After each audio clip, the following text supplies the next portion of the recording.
شهر رمضان الذي أنزل فيه القرآن هدى للناس وبينات من الهدى والفرقان۔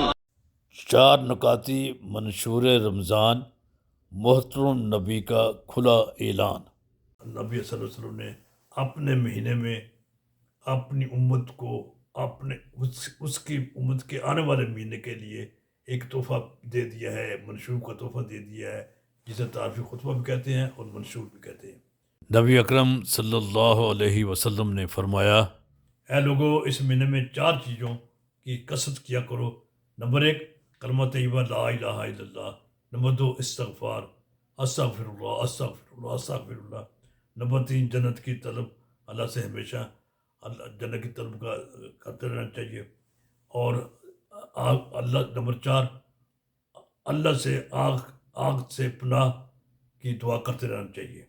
یہ حدیث مشکوٰۃ شریف اور البیہقی میں شعب الایمان میں حدیث نمبر 3305 کے تحت بیان کی گئی ہے۔ یہ تفصیلی خطبہ رمضان مبارک کا بہترین منشور ہے، اسے ہم بہترین منشور کا، جس سے اس ماہ مبارک کی قدر و قیمت کا بآسانی اندازہ لگایا جا سکتا ہے۔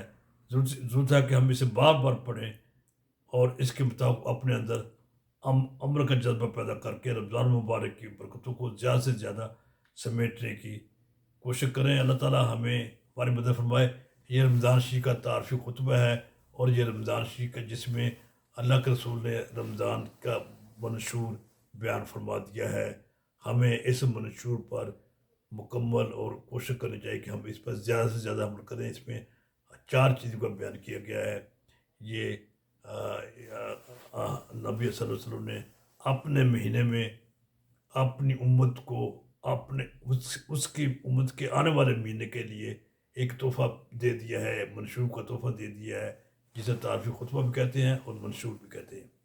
اللہ تعالیٰ ہمیں منشور رسول صلی اللہ علیہ وسلم کو اپنانے کی حد المقدور توفیق عطا فرمائے اور ہماری کوتاہیوں سے درگزر فرمائے، ہمیں اسلام کی بلندی سے سرفراز فرمائے، رمضان مبارک کی آمد پر خوشی کے اظہار کا مکمل موقع فراہم کرے۔